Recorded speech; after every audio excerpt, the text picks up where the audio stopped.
Welcome to my podcast, Amy Weber Unleashed. Tonight I have an amazing guest coming all the way from New York, Don Lewis. Don, thank you so much for coming on to the podcast. We have so much to unpack tonight.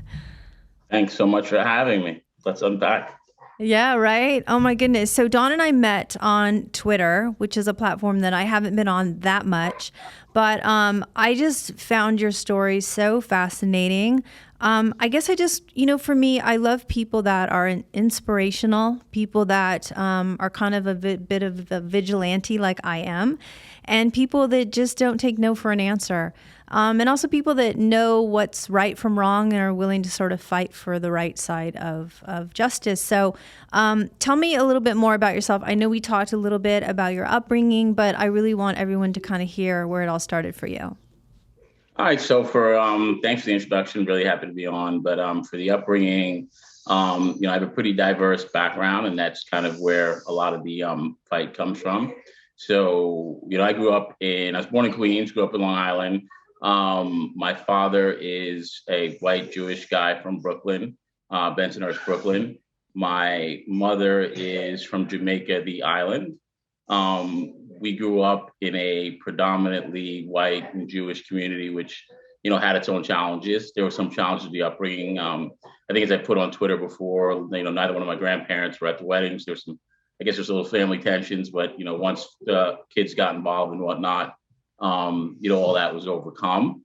Growing up in school, obviously there was issues because I think I graduated from a high school of 250 students graduated, and there was only 4 Black students. Wow. So, obviously when you're in that level of minority, there always come issues with that as well. And, even in our community, we could get into more of this later, but, my parents have lived out where they live for, 30 years, whatnot. I'll still be walking around, maybe get stopped by the police. When I was a kid, my brother and I were both very active in sports, school, other stuff, but we'd go out and jog in the neighborhood, get stopped by the police. You go to stores in town, you go into town to go into, a fancy store. The moment you walk in, you're followed around the store, things like that. After I graduated high school, really quickly, I went to school at Harvard, and that was like a whole nother experience. Along with the racial stuff there, we can get at that a little bit later. Went to school 4 years. Had a very eclectic group of friends. I think I had 8 roommates, 2 Black guys, 1 Irish guy, another Jewish guy, an Asian kid. So I've always kept a pretty diverse group of friends. And, from there, worked in New York for 2 years, grinding at a law firm. And then I went to a really big law firm named Skadden Arps. It's like a mega law firm. For people who know law, they know it. It's notorious for working people really hard, learned a lot, was there for about 10 years.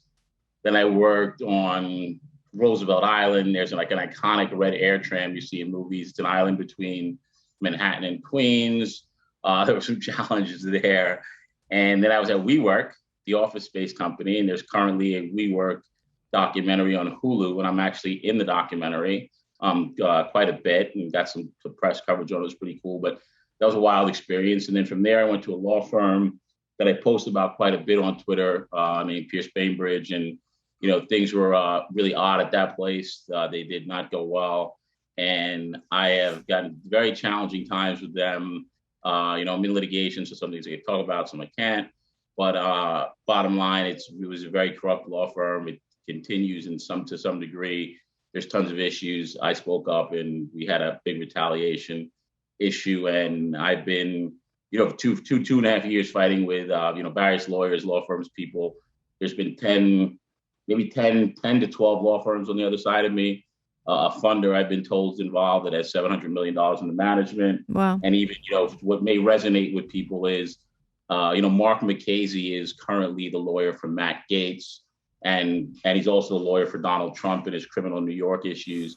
Mark McKasey had called me out by name in a newspaper article a legal journal article in 2019, but he's no longer involved. And then at some point, the main problem guy where I was, who is now defending the most Proud Boys in the Capitol Hill cases, according to the New York Times, he was aligned with Lynn Wood. And that's Pierce, right? Yeah, John Pearson. He was aligned with Lynn Wood, defending Kyle Rittenhouse. And, some point in September morning, sorry, some day in September on a Saturday morning, I woke up and a tweet that I put up had, a ton more likes and retweets. And then I noticed Lynn Wood had quote tweeted it and kind of tried to call me out by name. And so that started off a big frenzy. So wow, you should feel special. So tell me that. So John, do you think growing up with just sort of the hurdles and just having kind of a tough situation of, I guess, identity? I know you say you always sort of identified as a Black man. Do you think that that's what really propelled you forward to want to be a fighter and kind of want to stand up for people?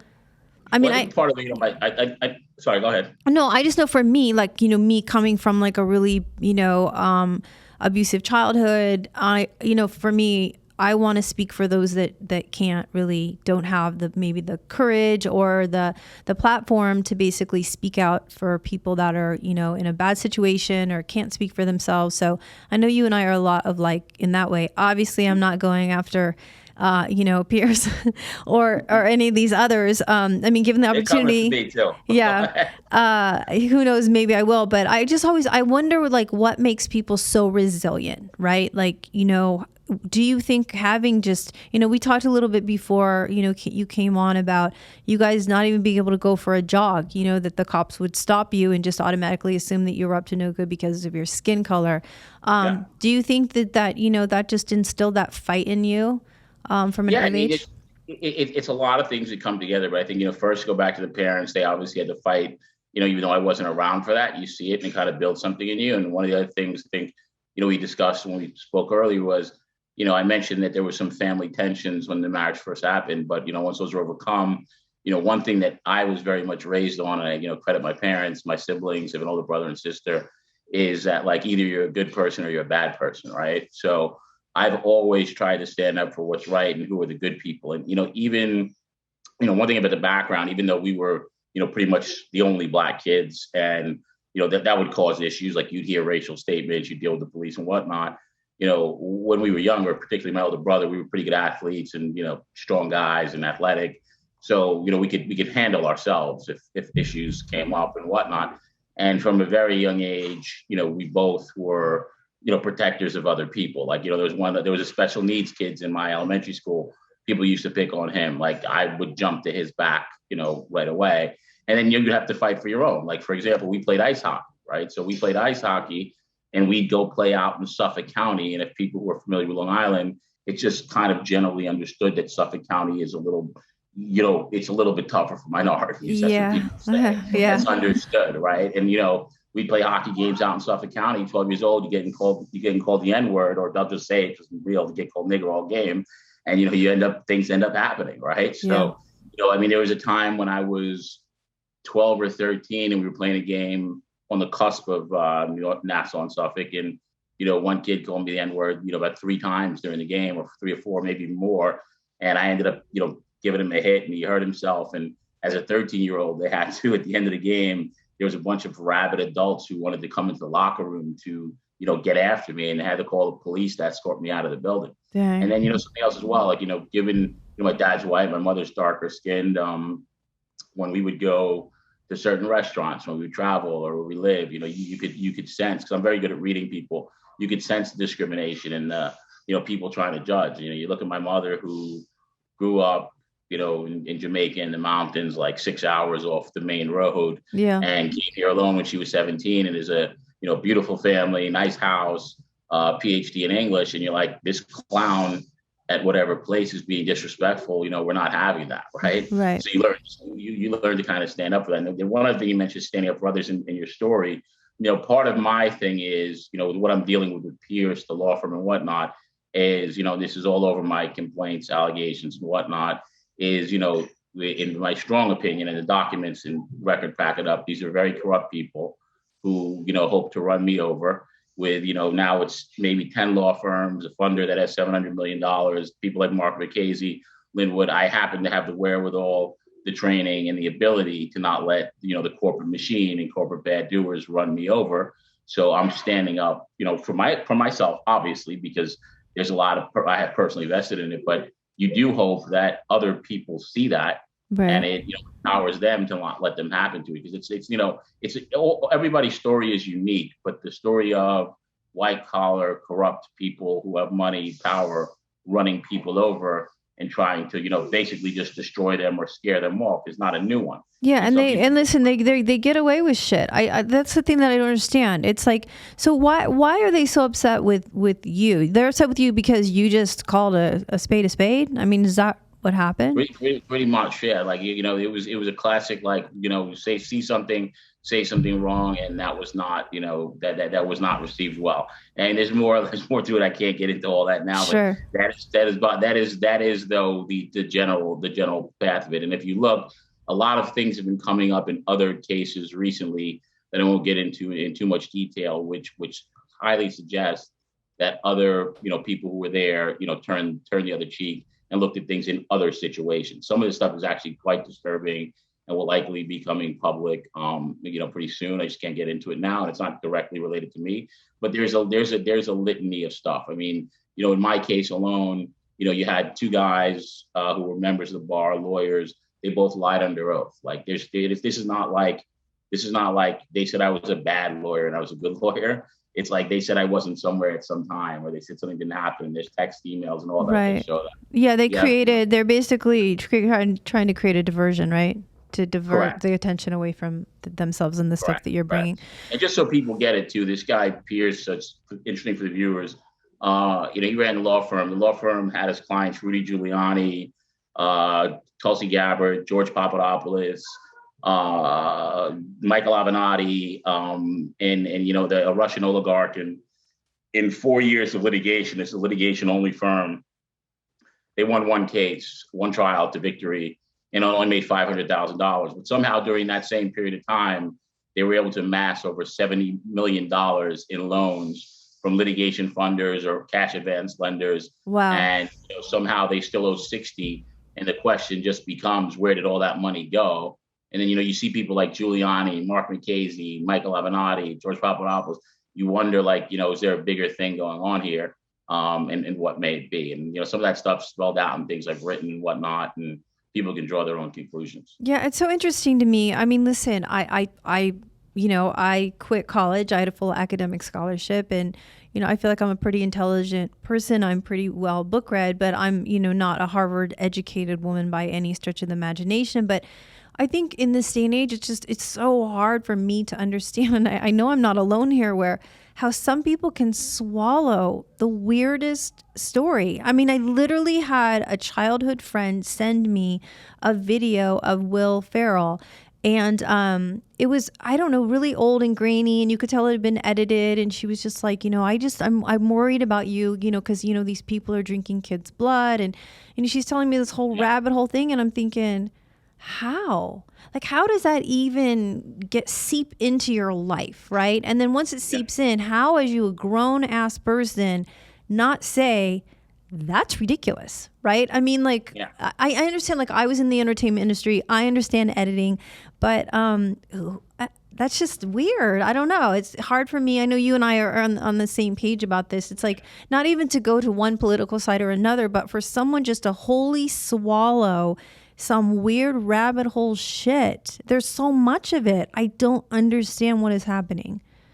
Yeah, no, I mean it's shifting a little bit, and it is. It's unbelievable. I put it on a couple of things. I think that, like, the genesis and the heart of that entire movement. I really do think. I think it comes back to, like, race, gender, and other issues. I really do think, in my personal opinion, that it's a strong push for the demographics of the country are changing.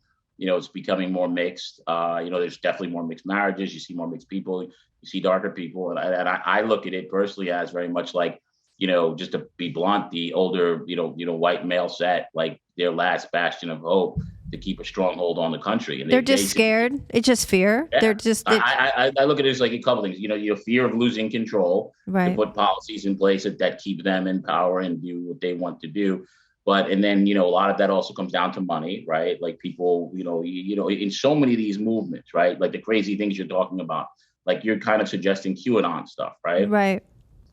So much of that, like, just seems to just be at the center of all of this is grifting, It's right? grifting, There's right? there's different levels of these things, right? You have the people on top who are spewing this nonsense, right? And I don't believe they really believe it, but they don't. Really? Right? Yeah. No, well, no, the people at the top, no, I don't think. Yeah. I don't think, like, for example, I don't think Donald Trump believes, like, the crazy things he says. He doesn't think he's going to get reinstated. And Lynn Wood is a different degree because I don't know that he's all there. Yeah. But I think it's very similar to like televangelists, right? Like, Yes.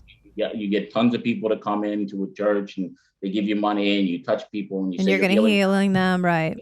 Right. So the layers are, you have like the grifters and the greedy folks.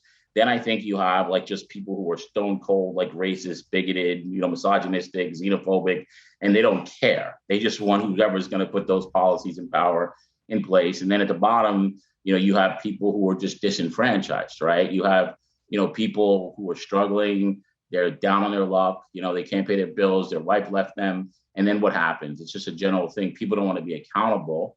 Right? They need to blame something. And the easiest way for the people at the top to weaponize those people at the bottom is to weaponize people based on, women, foreigners, blacks, browns, Mexicans, whatever it may be. Right. And that whole narrative is your life talking to the people on the bottom now sucks, not because you suck, Right. not because you are trying to lift yourself up, not because you don't do anything to make your life better. Your life sucks because of those people. Right. And you got to have someone to blame. I mean, some of the stuff you said, like when you watch it, it's kind of crazy. And the other reason, just to give you another reason, I think, that those, crazy stories have been able to perpetuate is these fake news channels, right? Right. Like, like Fox is admitted in court that they're entertainment. And then there's like what Newsmax and OAN, and like, regardless of what your politics are, I mean, they're just spewing straight like dishonesty, manipulation, and nothing that's credible. But the problem is when you put that on TV, people believe it. And it's in a formal like setting with a nice like host, and it's on. So people believe it. And then I'll give you something else. Like Twitter, like where we met, is kind of a vacuum, no matter what you're on, whichever side you're on, right? Yeah, like yeah. A lot of people on the left are in a left echo chamber. People on the right are in the right echo chamber. I recently, was doing some work with a lawyer who, is a Trump supporter, and he's on the right, it's a generally reasonable guy otherwise. And we followed each other on Twitter. So one day I just was looking through his feed, and it's literally like, it's a completely different world. Wow. Like I watch and write stuff just to know what's coming from the other side. But if you go follow like a strong, like, I block Trump, I block like Marjorie Taylor Greene, but like if you read their page, it's just like, it's like a completely different universe. Wow. And,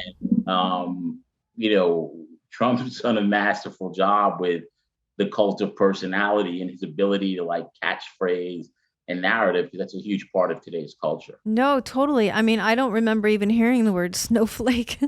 I mean, Right. like however many years ago. And I really, for me, like I didn't politically, I obviously I have my beliefs, and I never really got into it, but I got scared. Like I really got scared. This last election, I'm like, we're effed, man. I mean, seriously, we all have to step up at this point, because the wool is being pulled over so many people's eyes that I've got to do something. I mean, I had never even given money to a campaign before until this last cycle. And it's just like, I've got kids. I mean, I actually started homeschooling my kids, and I have a whole there's two things that I'm teaching, especially next year. One is world religion, because I want my kids to understand, like, not everyone is going to believe what you believe. And then they say, well, what do we believe? And I go, I'll tell you what I believe. And then you need to form your own belief system. You can take pieces of what I do, but I'm not going to force feed, right? I mean, if you can take pieces of Buddhism, you can take pieces of Judaism, you can take little pieces of everything. And if that basically gives you the faith that you are part of something bigger than yourself, and we're all in this together, and that makes you a good person, I'm all for it. I don't care what, right? We don't care what you believe. I don't care. We were even saying, I saw on Twitter the other day, someone was saying, about, skin color. It's like, my kids don't see skin color.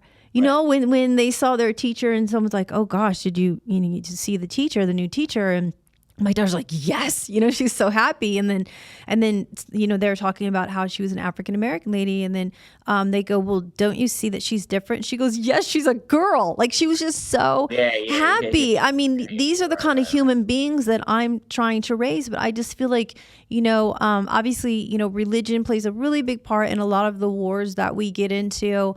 It's just crazy to me that what is happening, and I just don't know how to turn it around. I'm one person, but again, on Twitter, just seeing how there are a lot of people out there that are fighting, and I'm not saying like one way over to the right or over to the left is right. I just feel like bamboozling people is not okay to take their money. No, well, that's it is. And a couple of things you said, like the not okay thing is, I was literally, I forget who I was talking to the other day, but one of the conversations I had was like for just grifters, like straight grifters. Like, I could never just lie to people to get their money. Like, how do you live with yourself? And like, it's literally like even Sidney Powell, like, this has not really been reported. So it's kind of cool people listening, because I've looked into her pretty closely on some things. Like, Sidney Powell had an LLC raising money for the election fraud cases, right? She started her own.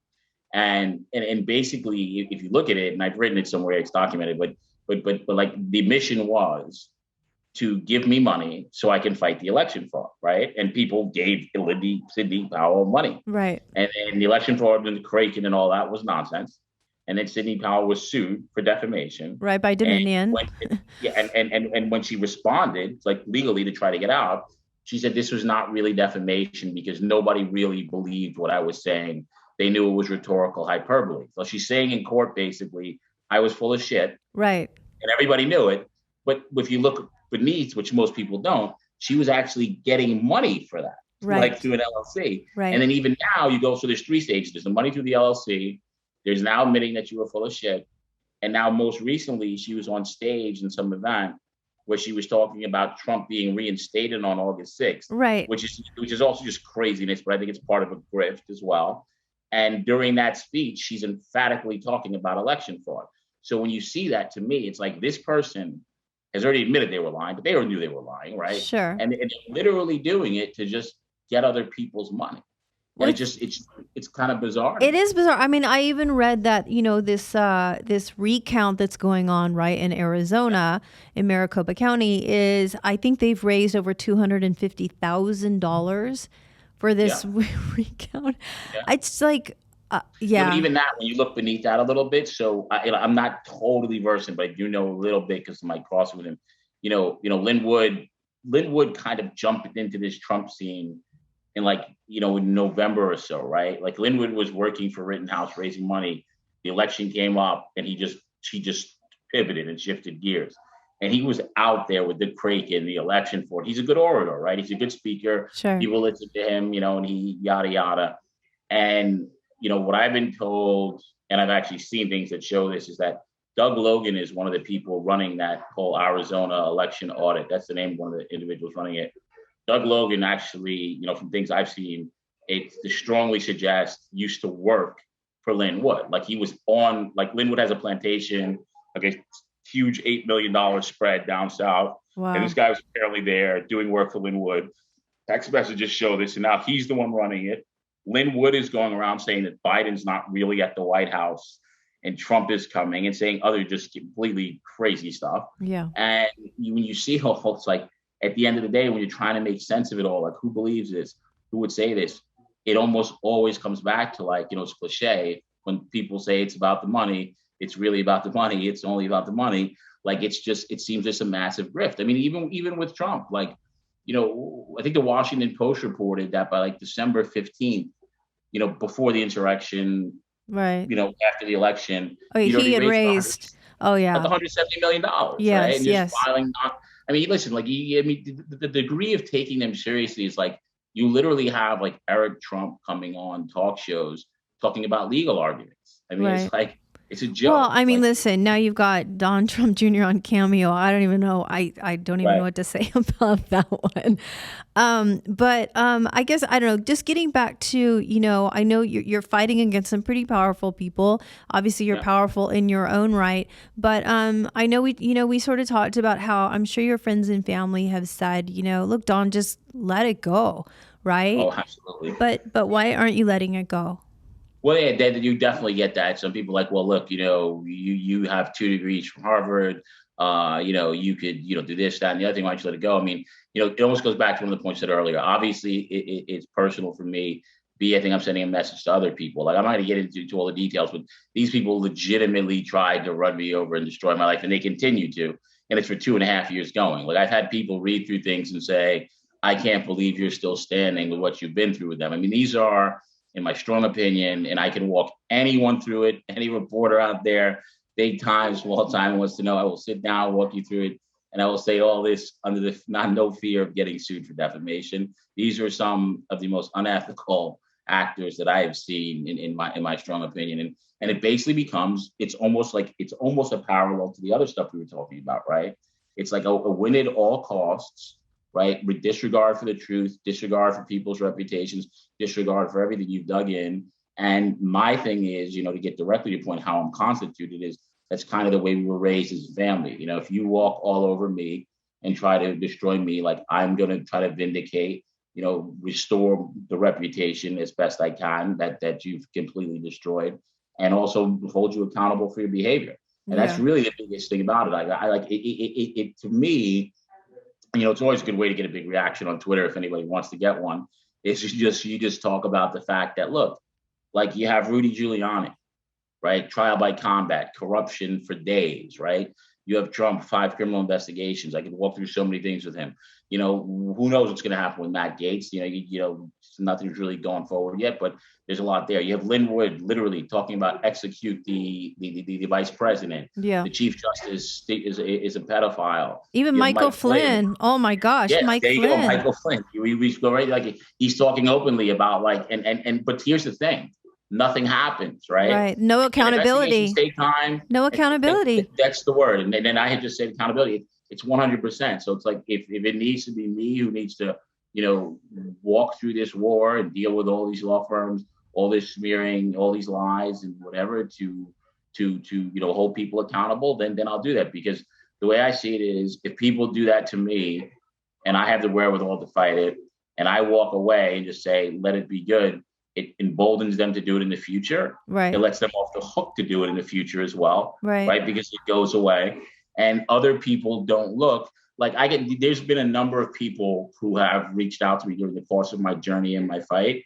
who I don't even know, who've seen things, who've read things, and who've given me like tremendous praise for doing what I'm doing. And I'm a humble person. Like I hope that comes across. I'm not here trying to be boastful, but Yeah, legitimately, Yeah. a lot of people like who know some of these other people have picked up the phone and called me and said, hey, listen, I used to work with so-and-so. I've seen what they're doing. I think it's disgusting, disgraceful. And I really admire like the stance you've taken and what you've done and how you continue to fight.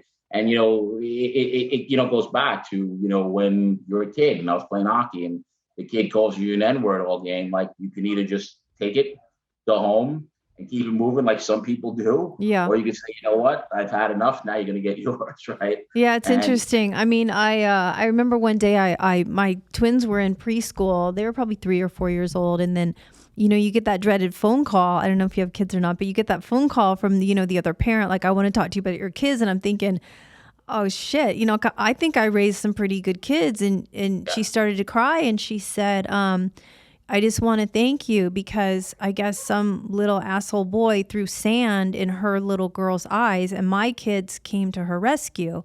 So it took this little 3-year-old. My daughter went and washed her eyes out in the water fountain. And my son went up to the boy and said, you're a terrible human being. You don't do that to someone. And then went and got, the teacher. And so it was just like, oh my gosh, you know what I mean? This is what we're supposed to do, right? We're supposed to stand up for people that can't stand up for themselves. And we're supposed to basically do what's right. I know. It's amazing. That great for you raising your kids that way. That's amazing. So that's a good thing for you. And I have nieces and nephews and I watch them and I like very happy when they do the right thing like that, right? It's like it's a moment of enormous pride, right? Because bottom line, at the end of the day, there's two kinds of people. There's good people and there's bad people. And that's right. Bad people don't do that and good people do that. And in the line you just said, where you're supposed to stand up for the people who can't stand for themselves. I'm pretty sure that's a line at the end of A Few Good Men, which is one of my favorite movies. Oh, When really? the whole like Code Red thing and Yeah. Tom Cruise and Jack Nicholson, and I think one of the officers who ends up going, I forget his name, might have been Lance Dawson or something, the black one. He gets in trouble anyhow, and he's like so consternated and confused at the end, and he's like, "Well, I thought I did the right thing. I thought we were supposed to defend those people who can't defend themselves, right?" And Yeah. they kind of told me, "You're right, but in this section there were some rules, so you got screwed." But I just like, and this goes full circle back to that point, like, you know, it's people like Linwood, from the little bit I know, he owns an LLC that purchased 3 plantations last year in the South for a total of $16 million. So it's like, and there's like videos of these plantations. They're like insanely nice, right? And he gets, the Atlanta bar moves to this. Sorry, the Georgia bar moves to disbar him, and he's on Telegram like asking for donations Right. to defend the lawsuit. Like, I don't know the man's personal finances, but I know that people giving their money to him didn't just own an LLC that purchased 3 properties Plantations, for right. $16 million, right? Just a So and shame. it just, but it's also too. It's, we had another funny Twitter conversation the other day. It was what would you do if you had $100 million, right? Was the question, right? And one person's view was, I'd be trying immediately to double my net worth, Yeah. right? And then another's views was like, I might do nothing.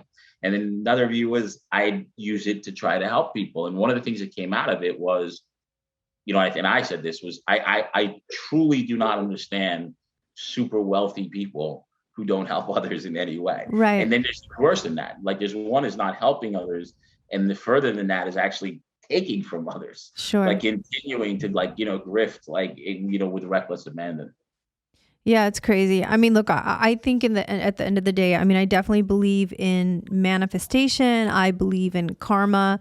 I think it all kind of comes back. I mean, I don't help other people because I think I'm going to get some karmic greatness coming my way. I just do it because you just know in your mind that that's just the right thing to do. I talked about being on a movie set in Jamaica, ironically, and had like a really unfortunate incident with the, producer director trying to sexually assault me, which I would not allow.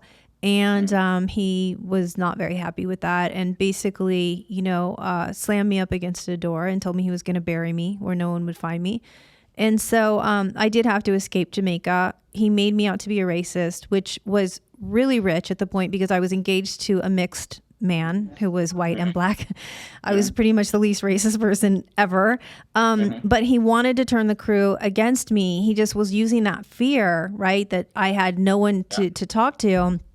And so once I got out of it, I was really shaken by the whole thing because I was alone in Hollywood, and I did believe him, and I did have kind of a crazy childhood where there was a lot of abuse, and I was fearful a lot. I couldn't look people in the eye for a really long time. And so I had a choice to make, and my choice was basically, to fight this guy, and not just fight him because he owed me money, but to fight him to stop him, right? To stop him from ever stepping foot on a movie set ever again, because God forbid some younger actress, I mean, this was 30 years ago, but maybe an actress that wouldn't have had the balls, right, to stand up and say, no, you know what, fuck you, you don't touch me, right? And then, what's going to happen to her? So she's scarred for life. Maybe she ends up killing herself because she can't live with what, I mean, I don't know. There's just something, I guess, I don't know if we're born with it. I don't know what it is. I think everything's a little bit nature nurture, but I think innate's a big part of it. I really do. Yeah. I really do. Like, I think you're just born like, obviously where you grow up, how you're raised, your parents, your siblings, whatever, your friends help. But I do think some people are born that way. And I can give you, just to give you colorful anecdotes. I like those. With my situation, I have a childhood friend since I was 2. He was 4, I was 2. Our parents, my dad and his dad just teach gym together. His name is Brendan, if he's listening, lifelong friend, crazy guy.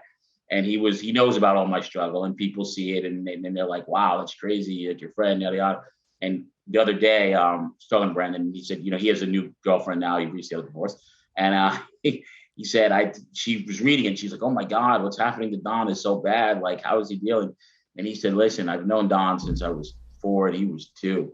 And he said, they could bomb New York City and there'd be four roaches still running around trying to like make it happen or get going, like, come back from it. He's like, he'd be one of them. So it is kind of a born thing at some point, but I also do think it's a principle thing. It's a good person, bad thing, person thing. Because one is, again, there's my individual issues, but there's also the bigger picture of sending a message to other people, right? Like Sure. when I get messages from others, or and I'm gonna be frank because that's how I am about this thing. Like Pierce, there's no question he's a bad guy, right? Yeah, yeah. John Pierce is, so people know, he's the lawyer whose firm I used to work at. I'm a litigation M. He's represented Rudy Giuliani, Kyle Rittenhouse, the Most Proud Boys. We actually graduated Harvard Law School together in 2000. This guy has 2 domestic violence restraining orders, reportedly threatened to kill his ex-wife. He had a $2.5 million a year job in 2016 at a new law firm. Within 3 months or 4 months, he lost his job because he physically assaulted another one. He's got accused of lying under oath by the Kenosha police. I can go on and on and on and on. You can read it at, either Don Lewis 87 on Twitter, or I have a blog kind of called sunlightreports.com. The litany of misconduct is insane, right? And what some people from his past have reached out to me and have said, you know what? I used to work with that guy 2-3 law firms ago. And just to be frank, they're like, he's an awful guy. Their words, he's a scumbag, but nobody's ever stood up to him because they all think he's crazy and don't want to get in his way. Right. Right. It's like, I'll just keep it moving and let him walk all over me. And I've just never been that person. Right. And that's not just for me, though. Where I meant to go with that more holistically is I love to see people who may have fallen within the path before, saying, hey, thank you for standing up and doing something, right? Yeah. Because, I can't say where he's going, where he's not. I mean, this guy has had clients fire him. He's had other lawyers do things. Like, he's basically spreading like the shocks from a wave and just causing damage everywhere he goes, right? Yeah. And people are just putting their heads down because they're like, and it's almost a little selfish at some point, right? Because they're like, I don't want to be harmed, so I'm not going to step up and say anything. Right. And I can't even call people out because I don't know, but I know things about this guy's past that some have not put out that I found out from other people. Yeah. At some point, it kind of bothers me a little bit with what I'm going through, right? And the lies that have been told about me and the nonsense that there's people out there who know these things, right? But they don't step up and say something. Sure. Right. Like, you know what I mean? And I would never be that person. Like, and that's kind of it. I just think it's, back to our really, really initial point. I guess why we had such a good conversation is I totally got that vibe from you that you're the same way. Yeah. And there's just people like that in the world, right? Because you could still be fighting, but you could be doing it privately, but you're not, right? You're letting people know, no, this guy basically, obviously allegedly, has done all these things and he's wronged a lot of people, including myself, not just me. And if I can stop him from his path of destruction, I will do it at all costs, including personal. I had a very serious conversation back in 2018 is when this has started. Very serious conversation about this, which that's all I'll say. And what I said was, this guy is going to continue on his path. And what's going to happen is he's going to hurt a bunch of lawyers. He's going to hurt a bunch of lenders. He's going to hurt, a bunch of other people for litigation. He's going to hurt this. And every single thing I said has come to pass and it keeps growing. So it's also part of like, listen, I'll also be frank. We went to law school together. I intermittently get phone calls from people we went to law school with who say things like, how is Pierce not in jail yet? Right. Wow. Or people posting on, and this is, if anybody listening, you have a problem, I'll produce it. You can leave. You know what I mean? But no, that is the point. It's like, or how is he not disbarred yet? And listen, like I said, if you go to the sunlightreports.com, you look at some of the things I've written, and I don't write them from just, emotional, whatever. I write everything and I put backup to all the documents. So all the documents that you see, and it is part of that. It's like, at what point is some process, it'd be me or someone else going to step in. I don't have the power, so it's not me, but that's kind of like same thing with Trump, Giuliani, all that stuff. Like none of us on Twitter, the bar or whatever, can stop. You can voice your displeasure. You can sign petitions. We had a petition going to expel, Marjorie Greene, right? An ex, Army vet who used to be a Trumper and now he's Republican, named David Weissman, who has a huge Twitter following. He started it. It's gotten over 200,000 signatures. And, there's so many people, oh, what, is petition really going to get someone expelled? Like, why are you wasting your time? No, it may not get him expelled. It may not get her expelled. It may, you don't know. But what you're doing, at least, is you're having your voice heard, right? You're Well, doing and you're something. bringing light. Because, I mean, listen, even Yes. I got involved with this woman who, oh my gosh, I don't know if she's in Tennessee, but, she was selling those Jewish stars that said, like, Yes. proudly unvaccinated, whatever. I was so disgusted. I'm not Jewish, but I was so disgusted that, you know what I mean? She would even do this, that, I even wrote into Stetson hats to say, like, Yeah. are you proud? Are you really proud of where your merchandise is being sold? And I know that they pulled exactly where it's going to hurt her, in her pocketbook. They Yeah. pulled their hats. And you know what? And so, yeah, are we cancel culture, whatever people want to call it. But look, I just think that, if you have a platform and someone is just purposely, I mean, oh, I didn't realize it. Yes, you did, sweetheart, please. You know what I mean? You knew Oh, exactly. absolutely. What she's apologizing for, it's simple. Apologizing because you got caught. She got caught. Right. Yes, Exactly. Because some people think that it's easier to ask for forgiveness than permission, right? So Absolutely. it's like, so yeah, I mean, look, I don't know, cancel culture, all these sort of, trigger, all these words that are going on. All I know is that right is right and wrong is wrong. And no, absolutely. George, go ahead. No, it's okay. And at some point, people are just going to have to wake up. No, absolutely. And the trigger words is a big point too, how they win like the messaging. Just to like double back on one thing with the Yellow Star Hatwork store, same thing. We started posting about that. You were getting the naysayers in the comments. Oh, why are you posting about this? It's a waste of time. But you know what happened? Yes. She had to backtrack. Yep. Stetson pulled their contract. So it made a difference. So that's why you push it.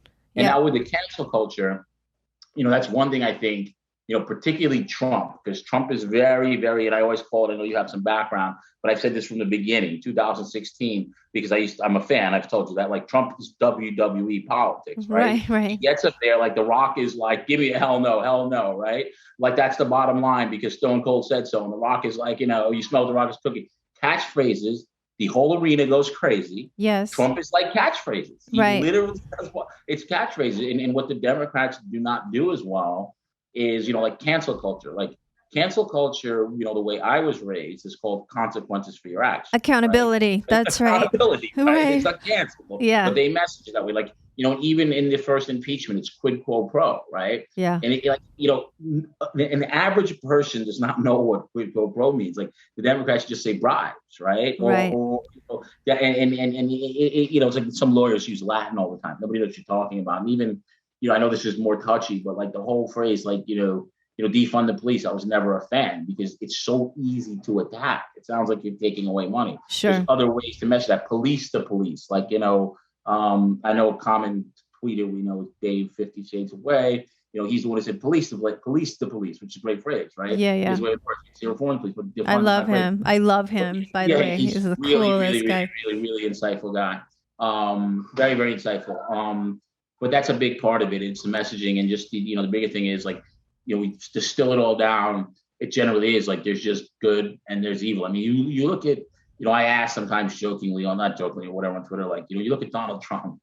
I don't care what you think about the guy, right? I don't, you could be a Republican. I don't care. Like Trump's a different species, and I'm just like, what is one redeeming quality the guy has?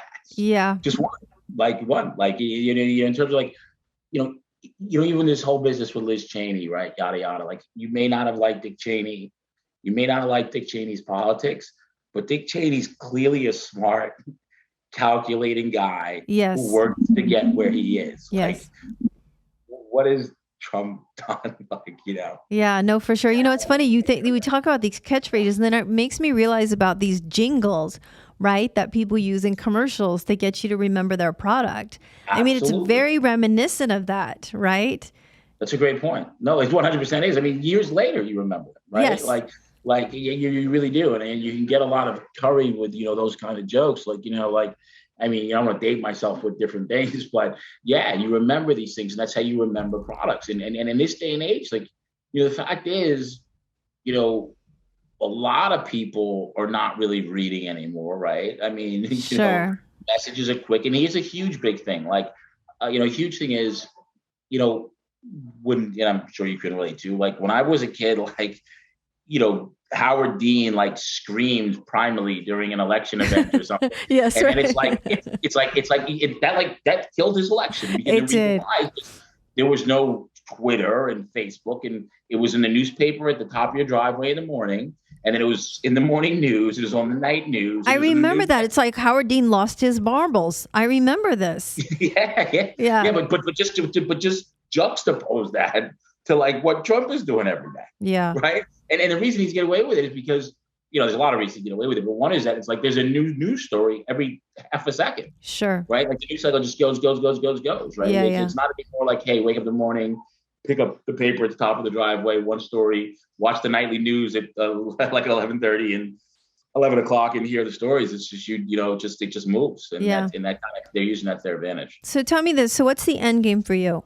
What do you see? Do you see, I mean, obviously, we see you winning, your case and basically, what is it called when they have to pay your attorney fees by, Well, I'm not like, just be straight. I'm not necessarily winning my case. My case is moving glacially slowly. Okay. And we're just moving along. But, I think that, there is some public perception, at least I've heard from people, when they came out with their stories, people didn't know what to believe. But I think that now there's been coverage of Pierce internationally, and you can read it yourself. And my strong take is he's just a dirtbag. Yeah. And then there's no middle area there. It's pretty clear. And if anybody wants to know, I'll fill them in. But the end is, listen, it's exposure on people who are doing really, really, bad things, accountability, and then just like, without getting too much, justice and what's to be right. I mean, I'm very much like, people need to be held accountable for their actions, as we've said. Yeah. And the actions, in my opinion, are disgusting. And there's actually a number of people who joined in, and lawyers as well, who I won't call out by name. But, at some point down the road, when, the dust settles and it's less litigious and whatnot, like, don't be surprised if, you hear from me on those people. I mean, there's a couple of people in particular who comport like, for lack of a better word, and I'm happy to document that for people too, like animals, right? And they think it's a game, and they have no basic human decency. And to me, those are core values, right? Like, hey, listen, I've been a lawyer my whole life. You're in litigation, you can have, you zealously represent your client. You have differences. It's another thing to just be, comport yourself like a lying pig, like some people have. And, I'd be happy to address it with any of them if they wanted to address it. But, but to answer your question, it's literally, it's like, that's why I call my thing sunlight reports, right? It's shining sunlight, right? Yeah. Because here, again, it's cliche. Sunlight is the best disinfectant, right? It's cliche, but it's true, right? Most people who are doing corruption, grifting, what do they hope to do? They hope to do it under cover of darkness. Keep in the dark. Yeah, keep people in the dark. And they hope it gets too stale. Like, for example, Trump with the tax returns, McCann testifying today, or I think what he did, right? Like, a lot of people look at the McCann thing as actually a loss. Like, I didn't hear the testimony, so I'm not versed in it. I don't know what happened today. But if McCann came out today, 2 years later, and said Trump covered everything up, that's really a win for Trump, right? Because that should have been done 2 years ago. And now nobody really cares anymore, right? Right. So, it's about like exposure, sunlight, accountability, justice. And there's a whole lot of people who've done wrong here. I'll never be able to cast the net wide enough to get at all of them, but you hope that they all have to, answer to it and whatnot. I mean, even with the, grifting, it's a different thing, but it just gets back to me like, if there's people in your world who are good with that, that's who's in your world. But I would like to think that the majority of the world is not good with that. Yeah. And most people are good people, and most people like want to help others and want to just, helping others is taking it further. There's just like the general one phrase from a famous older movie, Spike Lee. It's just do the right thing, right? Yeah. A couple of simple rules: do the right thing, golden rule, treat others as you want to be treated. And then my other rule, which I just kind of throw out there, is don't be an asshole. Right. Like, it's not that hard. Like, pretty much all that boils down to don't be an asshole. No, I work for the agency. I am a real estate broker, and we literally have T-shirts that say "No assholes allowed." we can only wear them certain cities. Like, I can't get away with it, like, like in Pasadena, but Beverly Hills, Malibu, we can definitely, no assholes. I mean, it's just, it's a great philosophy. That's what it is. Like, even in my social life, I'm not as much now because of COVID. Played a lot of recreational hockey, and I've run a lot of teams, and my teams did pretty good over the years. And the rule was just like, I don't care if you're as good as like, who's great now, Alexander Ovechkin, Sidney Crosby. I mean, maybe I make passes for them, but if you come into the locker room in a men's league hockey game, you're like 35, 40-year-old guys playing hockey. You work all week. You have some beers in the locker room after you go to the bar. You can come out there and score 6 goals, but if you're an asshole, find another team, buddy. Like Right. nobody wants to hang out with you, right? Yeah, Like, no one just wants like to you deal with come your in, and ass. it's true. And then you could be like me, who like I think I'm a pretty good guy. I'm not the best player, so like the better guys will allow me around the team because they're like, Don's a good dude, and he brings some laughs in, and he's like, he's not going to cause problems. But you come in, it's like a baseline rule for life. Yeah. Um, just like you said at the very beginning, be a good person. And then the one point of holding others accountable is you have to be accountable yourself, right? Absolutely. Like Yeah, when of you mess course. up, you apologize, you take ownership Yeah. of your mess ups, right? And there's just way too many people who just don't do that. You know What what I do they mean? say? The You level point of the finger, what you're pointing one finger and, whatever, four coming back to absolutely you, right? 100%, Yeah, 100%. I definitely. mean, we even like you gave them go deep. Like one of my favorite childhood books was Catcher in the Rye. I don't remember much about it now, but all I remember is the huge theme of it was people who were phonies, and this all comes back to all these bad personality traits kind of line together, right? Like Yeah. people who aren't accountable, people who grift, people who do bad things and want to skate away from it. They're typically also people who aren't real people, right? Like Right. if you look at a lot of these people, like, I'll just be frank. Like I know John Pierce. I know people went to law school with him. I don't think he has a single personal friend, like a real personal friend from however long, right? I mean, I worked with him. I know, we hung out. Like nobody's ever calling him like, hey, you want to go to the bar tonight? Hey, Right. like like we were friends 15 years ago. Let's catch up. And maybe there are that I don't know about, but I haven't seen him and other people say that. You know what I mean? Like Yeah. I have like the guy from the beginning, yada yada. But I think all that comes down to the depth of character and if you're a real, genuine person, right? Like if you're a genuine person, you catch up with people, they know what they're getting. If you're a phony and a grifter and a con man, everything's flighting for you. Just moves quickly, and there's nothing concrete, and there's nothing real or genuine or deep about your existence. Yeah, no, absolutely. Well, listen, Dawn, it's been such a pleasure really getting to hear your story and getting to know you a little bit more. I'm really excited to see, I don't know, I see a book, I see some type of documentary in your future for sure because look, we all have our shit, but again, like I say, not everyone gets up and some of us get up with punching gloves on, ready Yeah. to kind of go fight the good fight for other people. So I'm proud to know you and really happy you were able to come on the show. And I really appreciate your time. Thank you. Thanks so And, much. all right back at you. Like I don't know. So then, when I first spoke to you and it's coming through now, you're clearly a fighter and the heart's in the right place. I'm really glad we did this. And, I wish the best. And I think when, spirits, souls, people like us collide, like it's great because I don't have to speak to you again for however long. And I can talk to you in 10 years. We like hit it. I think, maybe we'll do big things some way point together. Sounds like a plan. Thank you so much.